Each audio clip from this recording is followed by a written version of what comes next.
Bismillahirrahmanirrahim. Assalamualaikum warahmatullahi wabarakatuh.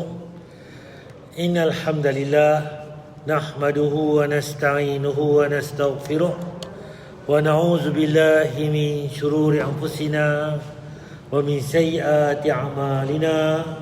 Man yahdihillahu fala mudhillalah wa man yudlil fala hadiyalah. Asyhadu an la ilaha illallah wahdahu la syarikalah wa asyhadu anna Muhammadan abduhu wa rasuluh. Amma ba'd. Yang saya hormati Tuan Imam Presiden Terkuasa Masjid, Tuanku Syekh Putra Tuan Abdul Razak apa boleh, tuan-tuan Allah sekalian. Pertama sekali marilah sama-sama kita manjatkan rasa syukur kita kepada Allah Subhanahu Wa Taala kelimpah kurnianya dengan rahmatnya diberi masa kepada kita, diberi tenaga, diberi kesihatan, diberi kesempatan pada hari ini dapat sama-sama kita hadir untuk sama-sama kita solat maghrib berjemaah dan dapat kita sama-sama kita sambung kuliah mingguan kita, tuan-tuan. Untuk maklumat tuan-tuan, pada hari ini tuan-tuan kita tengok sambungan bab yang baru, iaitu bab jihad, tuan. Apakah tajuk tentang larangan dalam bab jihad ini? Kita jawab berkaitan dengan larangan riak dalam jihad. Cerita ini tentang apa cerita dia, kita jihad tapi ada riak. Riak ni apa? Kita menunjukkan apa kita buat bukan kerana Allah Taala, kerana makhluk, kerana benda, kerana harta dan sebagainya. Jadi riak ni benda yang Nabi larang. Cuma sebelum saya nak pergi ke tajuk kita hari ini, kita akan tengok sikit, tuan-tuan, berkaitan dengan doa yang terbaik. Apakah doa-doa yang Nabi ajak kita? Bila kita berdoa, tuan-tuan, kita nak doa itu Allah makbul, Allah terima doa kita. Cuma dalam banyak-banyak doa ni, apa doa-doa yang terbaik yang Nabi baca, tuan? Kalau boleh, tuan, kita pun nak doa kita ni sebagaimana Nabi baca, itulah kita nak berdoa, tuan. Mudah-mudahan Allah terima apa doa kita. Tansurullaha yansurkum wa yuthabbit aqdamakum. Dalam surat Al-Baqarah ayat yang ke-201, Allah Subhanahu wa taala mengabarkan tentang hamba-hambanya yang terpilih, hamba-hambanya yang istimewa, yang memiliki ekspektasi besar akan akhirat. Allah berfirman tentang mereka. Di dalam surah Al-Baqarah ayat 201 ni, Allah berfirman tentang orang yang Allah pilih, yang Allah selected, yang Allah apa tu, yang Allah tengok, tuan. Apa dia, tuan? Wa minhum man yaqulu rabbana atina fid dunya hasanah wa fil akhirati hasanah wa qina adzaban nar. Rupanya, tuan-tuan, ayat yang kita baca doa ni, Rabbana atina fid dunya hasanah ni, Al-Quran pun sebut, tuan. Surah apa? Surah Al-Baqarah 201. Wa minhum man yaqulu Rabbana atina fid dunya hasanah wa fil akhirati hasanah wa qina azabannar. Rupanya doa ni Allah sendiri ajak, tuan. Dan di antara mereka ada yang berdoa kepada Allah Subhanahu wa taala, wahai Rabb kami, berikan kepada kami hasanah, kebaikan atau anugerah di dunia, demikian pula di akhirat.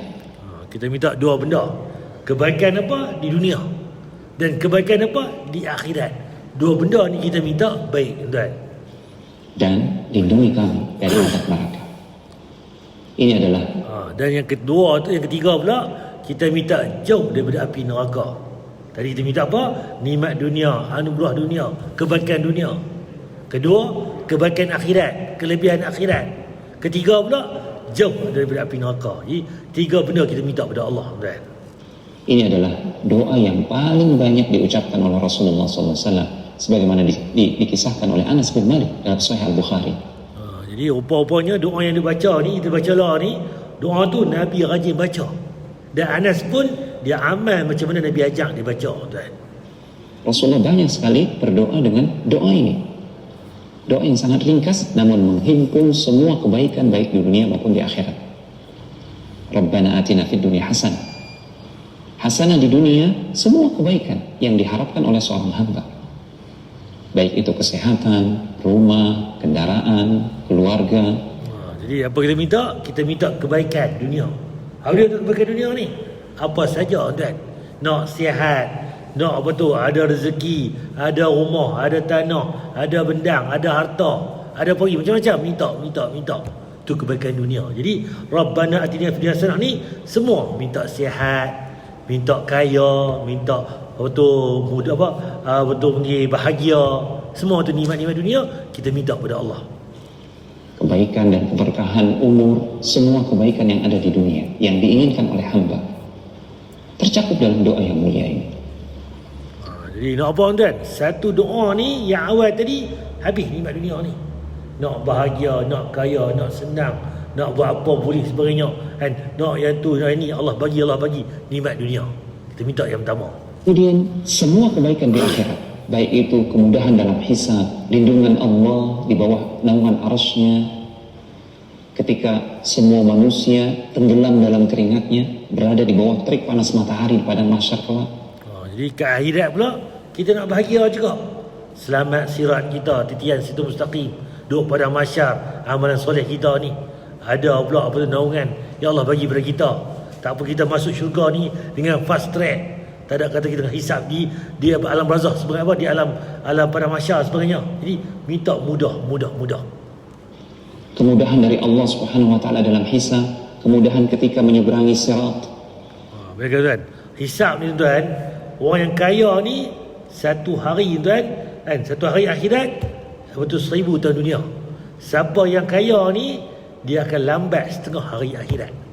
Berapa tahun tuan? 500 tahun. Siapa yang tak bawa duit ni, yang harta lebih kurang ngam cukup makan ni, dia cepat masuk syurga tuan. Cepat dihisap maksudnya. Syurga tak tahu lagi, tapi dihisap tu cepat. Sebab apa yang orang kaya ni banyak ni, main pada mana, belanja pada mana pula, kan, bayar zakat dah, sumber macam mana sebagainya, panjang cerita tuan. Tapi mereka kata lagu tu ustaz nak jadi miskin lah. Tak, Islam suruh jadi kaya. Bila kaya ni kita bayar zakat, kita memberi. Sebab Islam bukan meminta, kita yang beri tuan. Kita yang memberi, itu Islam tuan. Bukan kita duk minta. Ya tuan, sebenarnya kita lebih eman, lebih pulun tuan. Dunia kita pulun, akhirat lagi kita pulun tuan. Dan hasanah yang terbesar adalah dimasukkan ke dalam surga Allah Subhanahu wa taala. Nikmat paling besar sekali masuk syurga. Rabbana atina fid dunya hasanah. Dunia selamat. Wa fil akhirati hasanah. Akhirat pun selamat. Nampak tuan? Syurga tempat kita. Karena siapa yang tercegah dari atau terhalangi dari pintu surga Allah Subhanahu wa taala, sungguh dia terhalangi dari semua kebaikan yang ada di akhirat kelak.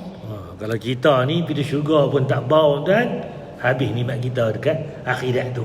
Sebab tu kita minta dunia selamat, akhirat pun selamat. Dunia dapat nikmat, akhirat pun dapat nikmat tuan.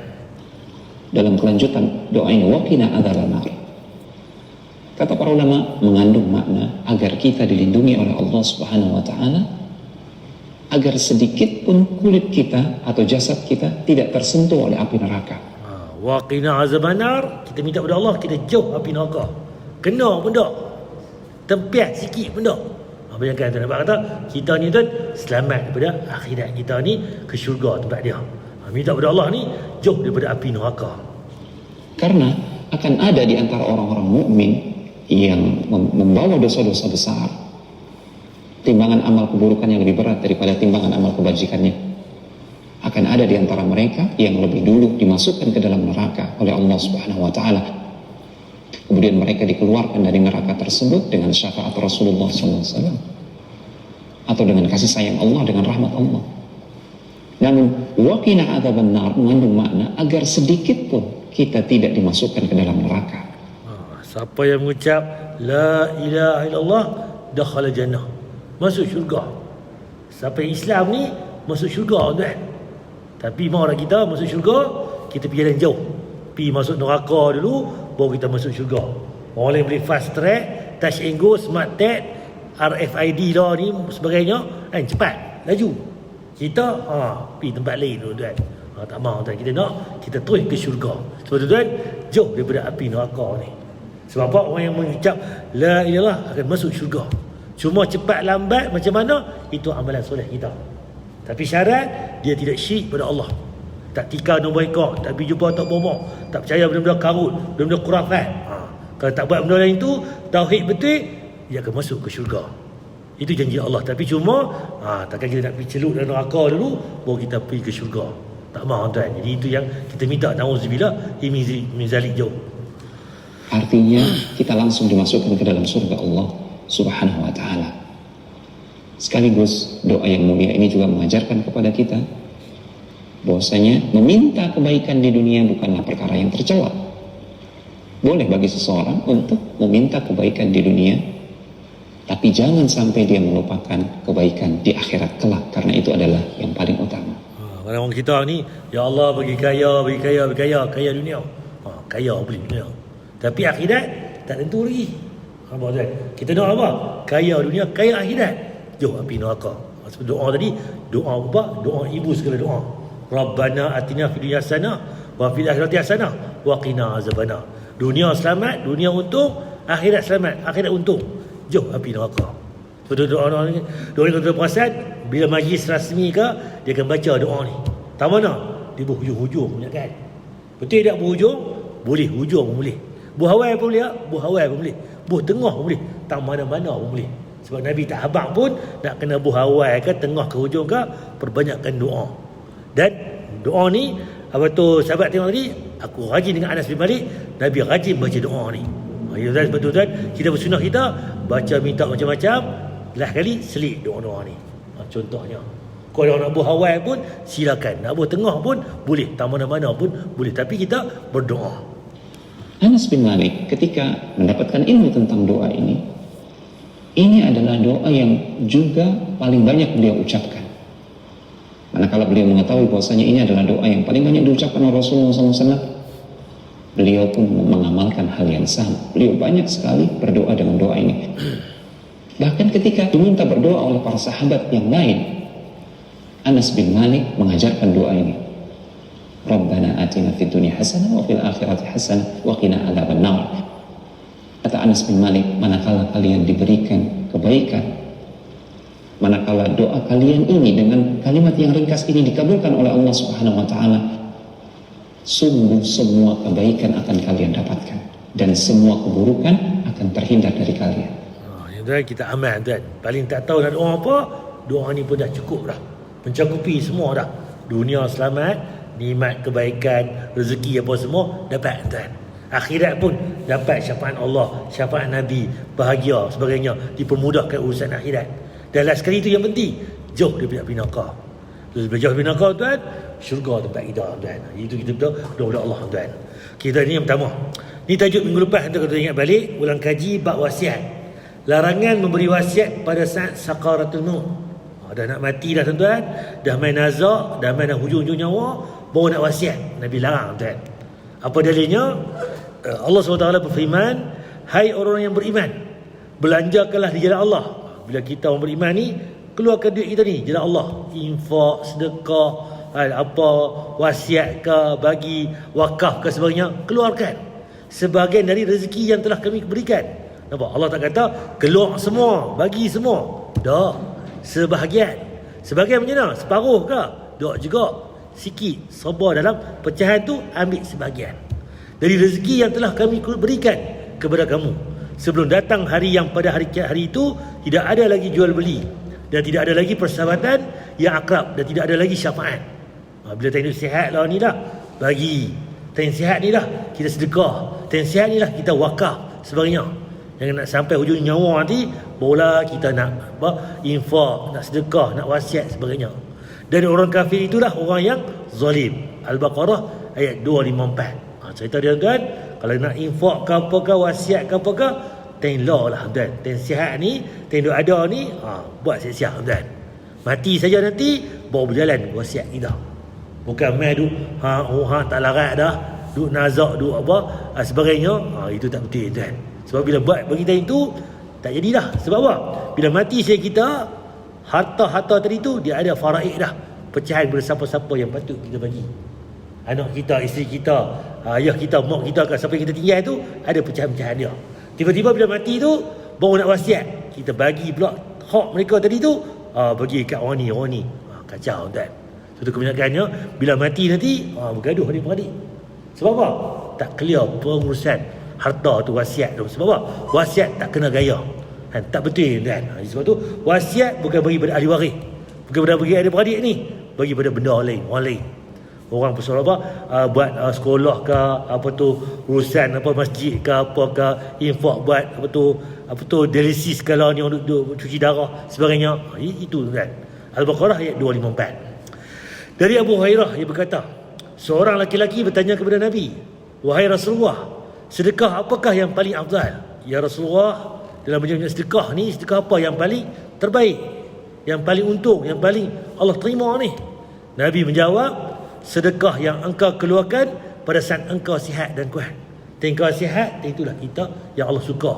Dan kita kuat, sihat, itu yang sebaik-baik sedekah, kan? Engkau mengharapkan kaya dan takut miskin.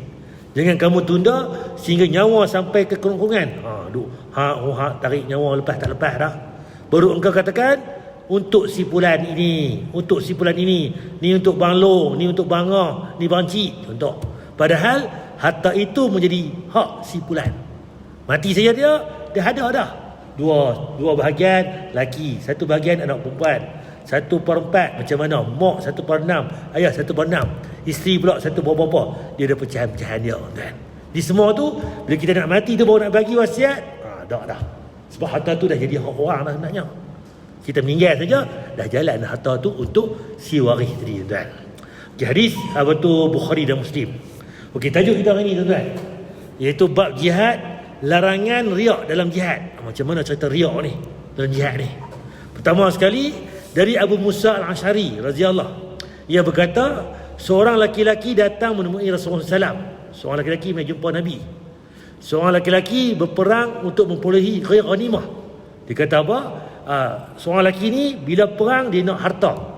Bila kita perang lawan dengan musuh, habis kita bunuh musuh, habis dah kita menang, kita boleh ambil harta-harta rampasan perang tadi milik musuh tadi.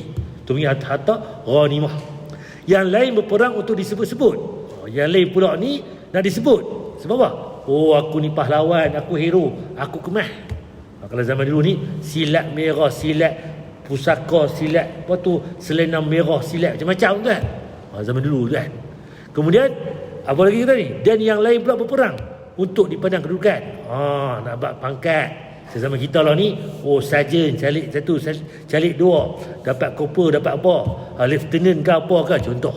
Jadi semua ni atas niat. Manakala yang disebut fisabilillah, kalau semua benda tadi ni, mana yang disebut fisabilillah? Orang yang perang nak harta, orang perang nak disebut-sebut, kata dia hebat. Orang perang nak apa? Nak pangkat, kedudukan. Jadi semua ni mana yang fisabilillah? Rasulullah SAW menjawab, barang siapa yang berperang untuk meninggikan kalimah Allah, maka itulah yang disebut fisabilillah. Kenapa? Kerana Allah Ta'ala, kerana agama, baru fisabilillah. Ni buat pergi perang ni, askar ke polis lah, dapat gaji, orang bagi gaji kena pergi lawan. Nampak, tuan? Dia kerja kena gaji. Sepatutnya kerja kenapa? Kerana pertahankan agama ni, bangsa dan negara. Itu nombor satu. Agama dulu, baru mainlah bangsa ke, negara ke, itu berikut. Tapi tak, kerana harta, kerana tahta, kerana pangkat, kerana duit, kerana sebagainya. Kalau buat lagu tu, itu bukan fi sabilillah. Hadis Bukhari dan Muslim. Ini yang pertama, tuan. Yang kedua pula, dari Abu Hurairah radhiyallahu anhu berkata, Rasulullah SAW bersabda, sesungguhnya orang yang pertama kali diadili pada hari kiamat nanti adalah seorang laki-laki yang mati syahid. Rupanya tadi nanti kiamat nanti orang yang pertama sekali yang kena adil, yang akan kena tanya ni siapa dia? Orang yang mati syahid. Dan lalu ia pun dibawa dan Allah menerangkan kepadanya nikmat-nikmat yang telah dia berikan kepadanya, dan ia pun mengakuinya. Apa Allah bagi nikmat, dia mengakui. Lalu Allah berfirman kepadanya, apa yang telah engkau lakukan dengan nikmat tersebut? Apa yang kau buat dengan nikmat kau bagi dulu ni? Lelaki itu berkata, menjawab, aku telah berperang kerana-Mu sehingga aku mati syahid. Dia balas balik, ya Allah, nikmat-nikmat kau bagi aku dulu ni, aku perang kerana engkau, wahai Allah, dan aku mati syahid. Kata si lelaki itu. Allah berkata pula, engkau dusta, engkau bohong. Akan tetapi engkau berperang agar disebut pemberani. Tak, engkau bohong. Yang pergi perang ni apa? Nah, abang kata hero, abang kalau bahasa perang kemah, kan, kuat, gagah perkasa. Nampak itu, kan? Dan begitulah kenyataan dia. Kemudian Allah memerintahkan agar menyeret wajahnya, lalu dilempar ke dalam api neraka. Nauzubillah, kan? Perang elok dah, kemah dah, kan? Tapi niat dia kenapa? Kerana nak apa? Disebut sebagai hebat, disebut sebagai apa?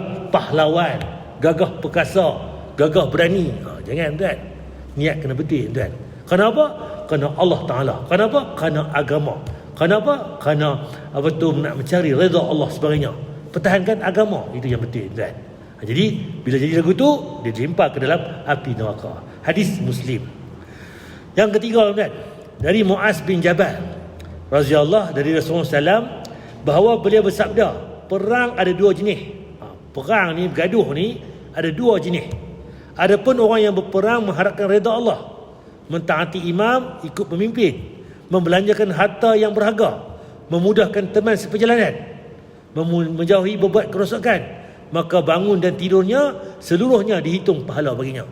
Kalau kita ni perang kerana Allah, kita taati pemerintah, kita belanja duit kita yang berharga ni, mudahkan kawan kita berjalan, infak sebenarnya, menjauhi kerosakan, tak buat rosak, maka bangun dan tidurnya seluruhnya dihitung pahala. Kita dapat pahala kan. Adapun orang yang berperang kerana sombong, belagak, sombong, riak, tunjuk ke orang pula, sum'ah pula. Nampak kan? Dia tunjuk ke orang, dia nak mengebat, nak angkuh, nak menunjuk, mendoraki imam, lawan pula pemimpin, pemerintah, dan membuat kerosakan di muka bumi, maka ia kembali tanpa membawa hasil apapun. Tak ada apa, kosong. Nampak? Dua jenis orang tadi. Hasan li ghairihi. Walaupun Hasan hadis ni dia kuat dengan hadis yang awal tadi, satu dua yang awal tadi. Okey, yang ketiga, yang keempat. Dari Abu Hurairah radhiyallahu bahawa seorang lelaki berkata, wahai Rasulullah, seorang lelaki ingin berjihad fi sabilillah. Seorang lelaki ni nak pergi berjihad fi sabilillah, dia ingin berjihad, sedangkan ia mengharapkan sesuatu dari materi dunia. Dia nak harta, materi ni harta tuan. Dia nak balasan dunia. Rasulullah SAW menjawab, tidak ada pahala untuknya. Kalau dia pergi perang nak dapat habuan dunia, harta dunia, tak ada pahala bagi dia. Bergegarlah orang yang dengarnya. Orang dengar pun rasa pelik. Mereka berkata pada lelaki tadi, dia apa? Temui kembali Rasulullah SAW, barangkali engkau belum memahami maksudnya. Habis tanya lagi Nabi, kau hang tak faham maksud Nabi tadi. Kata Nabi. Lelaki itu pun bertanya lagi, wahai Rasulullah, seorang lelaki ingin berjihad fi sabilillah, sedangkan ia mengharapkan sesuatu dari harta dunia. Rasulullah SAW menjawab kembali, apa dia? Tidak ada pahala baginya. Dua kali Nabi ulang. Mereka berkata lagi kepadanya, temui kembali Rasulullah SAW. Kemudian lelaki itu pun bertanya kembali untuk kali ketiga. Namun Rasulullah SAW pun tetap menjawab, tidak ada pahala untuknya. Siapa perang kerana harta, perang kerana tahta ke apa, pangkat ke apa ke, bukan kerana Allah Ta'ala tuan, tak boleh apa-apa tuan. Kosong. Nampak tuan? Tak ada pahala. Kalau mati pun, kalau bahasa kita, terus gila mati katak tuan. Bayangkan tuan, mati tuan, pergi perang ni bagus, tapi tak, niat dia bukan niat fisabilillah. Niat dia apa? Kerana ada benda-benda lain. Jadi benda tu tuan, tak ada apa guna tuan. Kosong tuan, bahkan pahala tak boleh, bahkan azab pula boleh tuan. Hadis tuan Hasan. Tadi Hasan li ghairihi, Abu Daud, Ahmad, Al-Hakim, Baihaqi dan Ibn Hibban. Okey, yang ke-6, dari Abu Umamah radhiyallahu yang berkata, seorang laki-laki datang menemui Rasulullah SAW dan bertanya, bagaimana menurut anda tentang seorang laki-laki yang berperang mencari pahala dan ingin disebut-sebut? Dia nak pahala dan ingin disebut-sebut, apakah ia peroleh? Apa yang dia boleh? Rasulullah SAW menjawab, ia tidak boleh apa-apa. Tak boleh apa-apa. Dia nak pahala, bagus dah, tapi dia nak pula disebut-sebut. Nampak? Tak boleh tuan. Jadi ia mengulangi 3 kali soalan tadi. Namun Nabi SAW pun tetap menjawab, ia tidak memperolehi apa-apa. Kosong tuan. Kemudian Rasulullah SAW bersabda, sesungguhnya Allah tidak akan menerima amal kecuali dengan ikhlas, kerana dia semata-mata dan hanya mengharap wajahnya. Hanya kena betul niat. Apa benda pun betul niat. Main masjid hari ni pun betul niat. Sebab main masjid? Kena sembahyang kerana Allah Ta'ala, cari redha Allah, cari keberkatan, cari pahala, itu iya. Orang mayang ni saja mai jiran ajak mai pilah, tak mai ikut lagi, kata aku teruk sangat pula. Nampak tuan? Kerana jiran ni mai. Mungkin awal tu tak apalah tuan, kalau tak pernah main masjid tu dia malu-alah, kita ajak dia mai jugalah, naik motor kita ke, kerana malu-malu kita. Lama-lama tuan dia akan jadi rak, insya-Allah lah lagu tu. Cuma kalau sampai ke sudah 20 tahun mai ni tak tahu mana-mana pun, mai kerana apa habuan, kerana nak bagi orang sebut dia alim, nak bagi orang kata sebut dia ni soleh. Jangan. Kalau tuan kata lagu tu, tak ada apa-apa semayang. Rugi tuan, kosong tuan. Ni jahit hadis An-Nasa'i. Okey, yang ketujuh, dari Ubadah bin Samit radhiyallahu bahwasanya Rasulullah SAW bersabda, barang siapa yang berperang dan yang ia niatkan hanyalah untuk mendapat iqal, tali untuk mengikat unta. Dia perang tapi nak habuan iqal ni. Zaman Arab dulu ni dia ada ikat unta tu, pengikat tali tu. Maka baginya apa yang dia niatkan. Kalau dia nak unta, dapat unta. Kalau dia niat nak apa-apa, dapat apa yang dia hajat. Sebab tu kul ya'malu biniat. Mula dengan niat. Sebab niat ni penting. Kalau dia berhijrah kerana perempuan nak kahwin sebagainya, dia boleh kahwin perempuan. Tapi kalau bukan kerana Allah Taala tuan, nampak tuan, jadi beza atas kita. Setiap orang kita ni ada niat dia tuan. Jadi kena betul niat kita balik. Hadis hasan li ghairihi An-Nasa'i, Ahmad, Al-Hakim, Baihaqi dan Ibnu Hibban. Kita pergi lagi tuan. Kandungan bab, perang ada kalanya dilakukan kerana motivasi mencari ghanimah. Ada orang pergi perang ni sebab apa? Nak cari harta rampasan perang, untuk menunjuk keberanian. Yang nak pergi perang pula sebab apa? Kemas, hebat, aku kuat, gagah perkasa, lawan tinju orang, lawan tumbuk orang, aku menang, lawan pedang, lawan sebagainya. Jadi nak pergi test takut. Contoh, tak boleh tuan. Untuk membela fanatik kau, perang sebab apa ni? Nak bela kau atau kesukuan. Geng-geng kita ni, ni kaum kita, ni beradik kita ni, suku tuan. Jadi kena berhati-hati. Ataupun kerana marah, tak berhati, perang sebab apa? Marah, dia lawan kita, pantang ni, ajak lawan, ajak perang. Semua ini kepada riak, dan hal ini tercela. Sebab apa? Benda tu tak betul. Perang ni apa dia? Kerana Allah Ta'ala ia ada. Kalau selain benda tu tuan, tak betul tuan. Kalau bergaduh-bergaduh tu tak clear tuan. Sebab apa? Itu amalan syaitan sebenarnya. Pada dasarnya jihad dilakukan hanya untuk meninggikan kalimah Allah. Nama pun jihad, tegakkan agama Islam dan hukum Allah sebagainya, iaitu dakwah kepada Islam. Apabila disertai dengan salah satu daripada tadi ni, motivasi tadi, dia akan rosak. Nak apa? Tegak Islam tapi nak harta, tegak Islam tapi nak pangkat. Dia tak betul tuan. Dia kena betul niat Allah Ta'ala.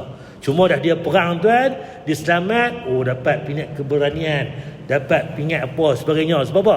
Dia bunuh habis komunis ke, dia bunuh sebagainya. Itu syaitan lain. Nak dapat tu sebab itu motivasi lain. Niat awal dia apa? Tegakkan agama, jaga negara bangsa tuan. Itu ya. Apabila niat alasannya adalah untuk meninggikan kalimah Allah, kemudian masuk dalam hatinya sesuatu dari perkara tersebut, maka itu tidaklah merosakkan hatinya. Damai Allah Ta'ala boleh dapat rezeki pula, naik pangkat, habis perang tu dapat pula habuan 2-3 relung tanah contohnya, dapat rumah apa pula contohnya. Itu balasan-balasan tu dapat, alhamdulillah. Kalau niat awal, aku ni tak ada harta ni, kuk pergi perang ni, kuk beli harta, nampak? Bukan tuan. Kalau lagu tu tak betul niat kita. Al-Hafiz Ibnu Hajar Asqalani berkata dalam Fathul Bari, Ibnu Abi Jamrah berkata, para muhaqqiq berpendapat bahawa apabila niat awalnya adalah meninggikan kalimah Allah, maka apa-apa yang menyertai niat tersebut tidak merosakkan. Mesti betul niat dulu Allah Ta'ala. Itu yang utama. Bukan senang kan? Dalil yang menunjukkan bahawa apabila keinginan selain meninggikan kalimah Allah yang menyertainya tidaklah merosakkan jika niat asalnya adalah meninggikan kalimat Allah tadi. Adalah hadis Abdullah bin Hawalah radhiyallahu berkata, Rasulullah SAW mengirim kami dengan berjalan kaki untuk memberi harta rampasan perang. Kemudian kami kembali tanpa memperolehi apa-apa pun. Maka Rasulullah berdoa, ya Allah, janganlah engkau serahkan pemberian pahala untuk mereka kepadaku. Nampak tak? Jadi jangan bagi pahala mereka ni kepada aku, bagilah pahala kepada mereka. Mereka ni mencari harta rampasan perang ni sebab apa? Tugas Nabi bagi juga. Dari awal tu pergi perang orang lain. Mereka ni tim yang nak pergi cari harta rampasan perang. Kalau ikut tu, ni termasuk tadilah orang pergi perang, dia pergi cari harta rampasan perang pula. Dan itu arahan Nabi kan. Bila balik pula tak boleh harta pun. Jangan kau bagi pahala daripada aku, bagi kepada mereka kembali tu. Sahih kan. Okey, ni tajuk tentang betul kena betul niat kan. Sebab tu kata tadi larangan riak dalam jihad. Cuma saya ada masa lagi sikit ni, saya nak sentuh sikit tentang sujud syukur kan. Kita semayang kan. Semayang clear dah. Sujud tadi sekali, 2 kali, sujud sahwi, sujud tilawah, baca ayat Quran, ada sujud tilawah kita sujud. Cuma sujud syukur ni macam mana tuan? Bila nak sujud? Nak kena menghadap kiblat kah? Kena ada wuduk kah? Kau kena bagi salam ke macam mana cerita dia? Kita rujuk balik apa yang Nabi kata tentang sujud syukur ni. Pertama sekali tuan-tuan, disunatkan untuk melakukan sujud syukur. Bila tuan-tuan? Ketika mana menerima kurniaan nikmat. Allah bagi rezeki kepada kita. Seumpamanya dapat anak, mendapat harta, pangkat, lulus periksa dengan cemerlang dan juga selainnya. Jadi apa benda yang jangan boleh. Nikmat, doyan untuk sebagainya kan, tak duga pun dapat rezeki, alhamdulillah, sujud syukur tuan. Contoh, dia bukan kata benda ni selalu dapat, dia jarang-jarang. Kalau biasa tu dia tak jadi benda seronok lah tuan. Dia biasa boleh tuan, tak, dia jarang-jarang. Benda yang special tuan. Begitu juga disunatkan untuk sujud syukur ketika mana kita terbebas daripada bala bencana kan, seperti mana selamat daripada kemalangan. Aku tadi ni kereta tadi kalau ikut kena aku dah, tapi sipi sangat, alhamdulillah contohnya. Jadi kita boleh sujud syukur tuan. Jadi apa? Bencana, kemalangan, gempa bumi, tanah runtuh ke apakah yang benda pelik-pelik, kita selamat tuan. Jadi kita boleh sujud syukur. Ini adalah pendapat Asy-Syafi'i. Ini ataupun dokonnya mazhab Imam Syafi'i. Ahmad bin Hanbal pun kata yang demikian. Ishaq, Abu Thawr, juga Ibnu Munzir, adapun Al-Naqai, Malik dan juga Abu Hanifah berpendapat bahawa sujud syukur adalah makruh. Ada juga ulama-ulama kata sujud syukur ni makruh. Ada beza tuan. Ada yang kata ya, ada yang kata makruh. Ini pandangan-pandangan yang berlaku. Itu yang pertama tuan. Namun terdapat juga pendapat sebagian Malikiyah yang menyatakan bahawa sunatnya sujud syukur. Jadi banyak pendapat tuan. Yang kata buat, ada yang kata makruh, ada yang kata sunatnya sujud syukur. Dia ada banyak pandangan. Kita pergi tuan. Dalil sujud syukur, apa dalil dia? Dalil yang menunjukkan kepada pensyariatan sujud syukur adalah berdasarkan hadis Nabi SAW, Abu Bakrah tadi. Iaitu dia adalah Nabi SAW ketika telah datang sesuatu perkara yang mengembirakan ataupun diceritakan sesuatu yang gembira dengannya, akan turut sujud bersyukur kepada Allah. Kalau benda yang seronok, yang menggembirakan Nabi akan sujud syukur. Dan hadis Abu Daud disahihkan oleh Al-Albani. Itu kata dalil bolehnya kita sujud syukur. Begitu juga diriwayatkan daripada para sahabat yang mana turut juga melakukan sujud syukur ketika menerima suatu perkabaran yang gembira. Contohnya hadis riwayat bahawa Abu Bakar radhiyallahu sujud syukur ketika pembukaan Yamamah. Pembukaan Yamamah awal tu dia sujud syukur kepada Allah kan. Seterusnya diriwayatkan juga Ka'ab bin Malik telah sujud syukur kerana ketika mana mendengar khabar bahawa taubatnya telah diterima oleh Allah. Jadi Ka'ab bin Malik ni sujud syukur Allah terima taubat dia. Jadi ni contoh sahabat-sahabat buat sujud syukur. Okey, macam mana kaifiat dia? Sujud syukur ni nak buat macam mana ni? Nak mula macam mana, sebagainya, apa nak baca, sebagainya, kita tengok tuan. Dalam kitab Fiqh Asy-Syafi'i, bagi pandangan mazhab Syafi'i dan juga Hambali, menyebutkan bahawa sifat serta kaifiat sujud syukur itu adalah seperti mana sujud tilawah di luar solat. Dia bukan sembahyang tuan, dia sujud di luar solat. Oleh itu bagi yang ingin melakukan sujud syukur mestilah kadang berwuduk.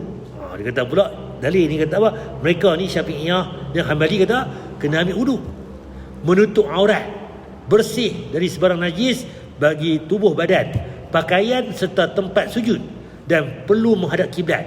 Lihat Al-Majmu'. Ni pandangan pertama. Macam mana? Kena ambil wuduk, tutup aurat, kena bersih badan kita daripada najis, pakaian kita kalau boleh menghadap arah kiblat. Itu pandangan pertama. Secara praktikalnya bagi yang ingin melakukan sujud syukur adalah seperti berikut. Lihat Al-Mu'tamad fi Fiqh Asy-Syafi'iyah. Ni dalam Fiqh Syafi'i ni dia kata apa? Perlulah berniat terlebih dahulu. Sebelum sujud syukur tu kena niat dulu. Kemudian bertakbir seperti mana takbir ihram, Allahu Akbar, dengan mengangkat tangan kerana dikiaskan dengan sembahyang. Sebab dia angkat tangan, dia berkata sembahyang angkat tangan. Jadi takbir nak sujud syukur tadi pun kena angkat tangan dulu awal. Ni qiyas kan. Bila qiyas ni Nabi tak sebut, tapi diqiyaskan dengan sembahyang. Ni ulama bincang.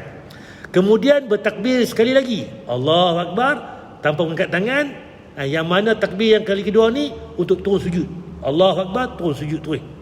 Kemudian sujud sekali seperti mana sujud dalam solat. Sujud sama macam sembahyang tu. Adapun bacaan ketika sujud syukur ini adalah bacaan seperti mana sujud dalam solat.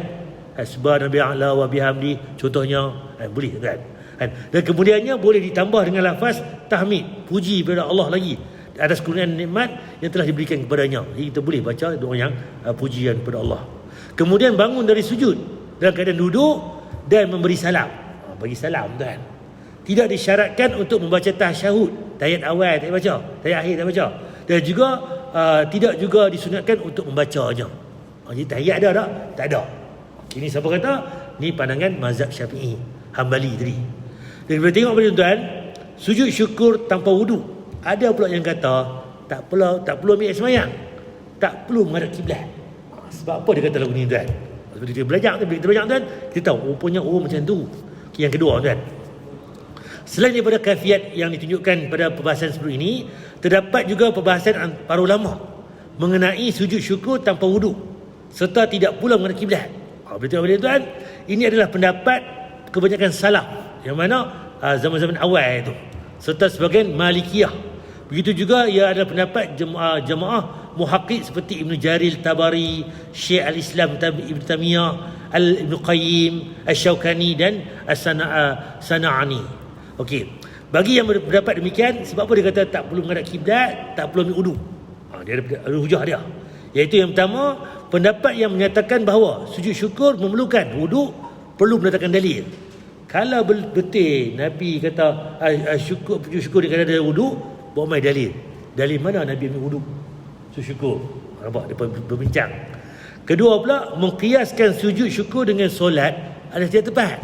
Mana sama tadi semayang, Allah ambil wudu, Allah Akbar, baca doa iftitah, baca Al-Fatihah, baca sebagainya, dia rukuk sujud, tu semayang. Sujud syukur ni dia bukan semayang, jadi tak perlu baca. Nampak hujah dia. Kemudian ia adalah tidak tepat kerana sujud syukur itu adalah sujud dan bukan solat. Nampak betul juga. Kita lah ni nak sujud syukur, bukan nak semayang. Nampak? Itu yang pertama. Yang kedua pula, zahir hadis Abu Bakrah tadi radhiyallahu yang menunjukkan bahawa Nabi SAW terus sujud syukur. Nabi dapat berita gembira, Nabi terus sujud syukur. Ayat pun terus sujud syukur. Tak ada dia kata Nabi ambil wuduk dulu, sahabat ni tengok ambil wuduk Nabi sebagainya. Tak jumpa dah. Itu cerita dia. Kemudian sebab apa? Nabi SAW terus sujud syukur tatkala menerima sesuatu yang menggembirakan baginda. Tiada pula disebut dalam perlunya ambil wuduk tadi. Sekiranya memerlukan ambil wuduk, pasti Nabi abang. Takkan Nabi nak biar lagu tu saja. Kalau betul Nabi akan beritahu dengan jelas. Nabi tak tinggal tuan. Islam ni sempurna tuan nama pun. Ni Nabi takkan tinggal sekat jalan.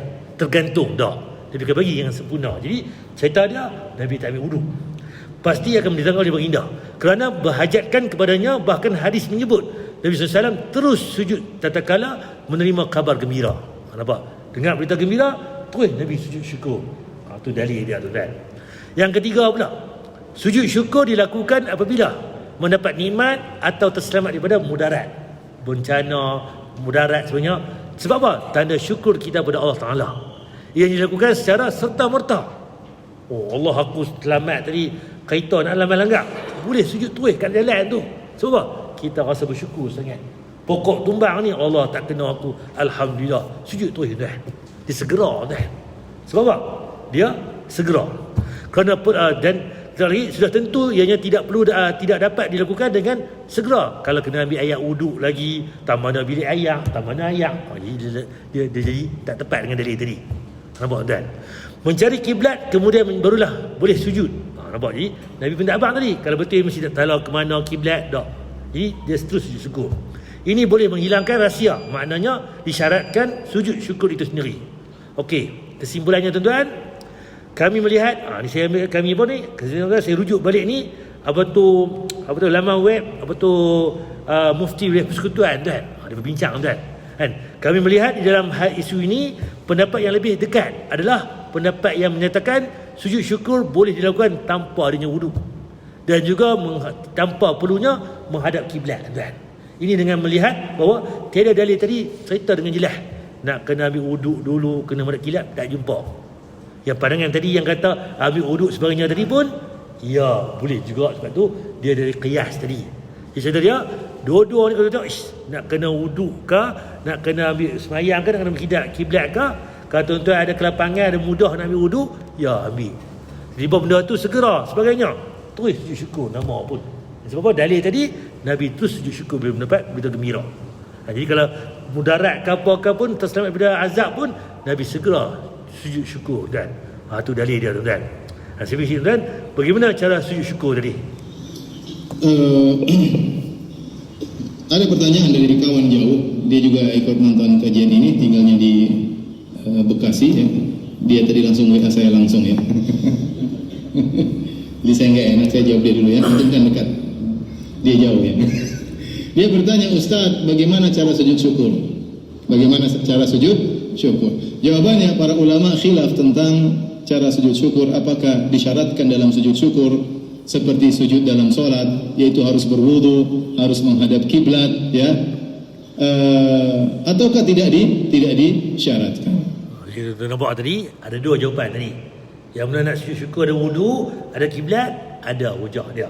Tapi dalil dia tak kuat, dia kiaskan. Yang kedua ni, yang memang itu yang Nabi ajak kita terus sujud syukur.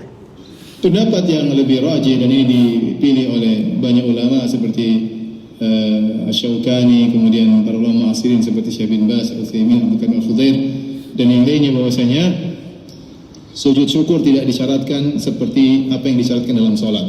Kenapa? Sholat paling minimal 1 rakaat. Adapun sujud tidak sampai 1 rakaat, hanya sujud saja. Maka dia tidak dihitung sebagai sholat. Maka dia tidak dihitung sebagai sholat karenanya ya tidak disyaratkan taharah. Kemudian tidak disyaratkan menutup aurat. Maksudnya bagaimana? Maksudnya ibu-ibu misalnya dapat berita ternyata anaknya lulus atau bagaimana, dia tidak dalam kondisi berjilbab, pakai baju misalnya tidak pakai kerudung, dia boleh sujud syukur. Macam mak lah kuku balik, mak abang ni dapat Paisa 10 A1 tu dia. Kita pun alhamdulillah duduk kat dapur ni, tudung tak pakai baju kan, masak-masak ni, boleh sujud syukur tu kan, contohnya kan. Sebab apa? Rasa bersyukur dengan nikmat Allah bagi kan. Cuma tempat tu bukan ada najis lah, jamban ke, bilik air ke. Kata tempat tak mana-mana di muka bumi ni, silakan. Sebab apa?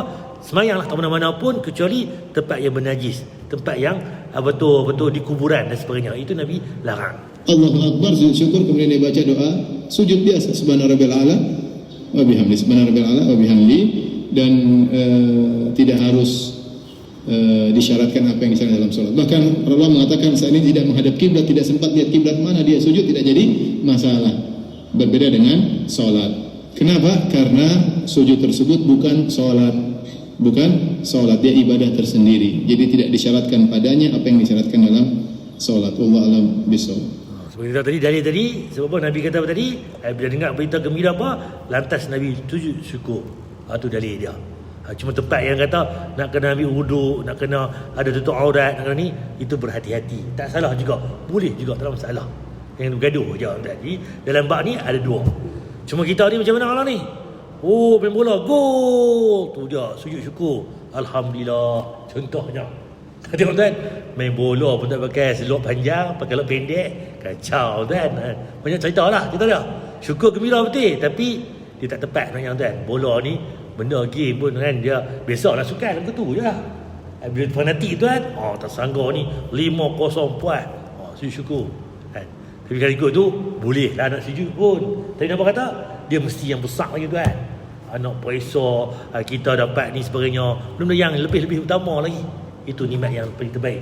Kalau guru pun depa boleh gaji, boleh pegang piala, dapat dapat elang lagi. Kita tu dah bayar tiket, tak boleh apa pun, kepuasan diri. Contohlah kita nampak. Nak kata marah depa pun sujud syukur, tak boleh ni. Tak juga. Dia bersyukur. Pilih sujud syukur contohnya. Cuma kalau dia kata aku sujud syukur ni, orang Kristian dah bagi gol, dia buat salib tu. Kita orang Islam ni kena sujud syukur lah. Nak beza. Tak ada kena-mengena pun. Tak ada kata nak kena buat lagu tu. Kalau dia faham lagu tu, salah dah. Kalau dia kata, bukan senang ni jadi gol ni, ni dah final ni, tu cerita lain lah. Tu atas niat tu lah. Kita ni dah balik pada niat kita. Cuma tak apa cantik lah slot kalau pakai tutup aurat, clear apa semua sebagainya. Dia jadi banyak timbangan. Dia kena banyak khilaf dah. Yang ni setuju, ni tak setuju, dia akan jadi banyak cerita di situ. Saya cerita tadi yang penting dia, nikmat Allah bagi apa pun, kalau kita seronok, kita gembira, sujud syukur kepada Allah. Kita selamat daripada bala bencana, musibah, sujud syukur kepada Allah. Itu jawapan, itu yang lebih tepat. Dan Allah Alam, saya berhenti dekat ni. Insya-Allah dalam minggu depan kita akan sambung bab jihad juga, tapi tajuk lain pula dan apakah larangan-larangan dalam bab jihad ni? Wallahu alam. Ada tanya tuan untuk tajuk kita hari ni. Cerita dia bab jihad ni jangan ada riak. Niat kita jihad kerana Allah Taala. Kalau kita dapat rezeki apa ke sebagai lepas tu cerita lain. Ni yang pentingnya kena Allah Taala itu nombor satu. Bukan kerana tahta, harta tadi, pangkat ke sebagainya. Itu yang Nabi larang tadi. Wallahu alam. Ada tanya tuan, kau ada tanya? Kita pasal berhenti dekat ni insya-Allah. Ada tunjuk hari ni. Dan subhanakallahu bihamdika asyhadu an la ilaha illa anta, assalamualaikum warahmatullahi wabarakatuh.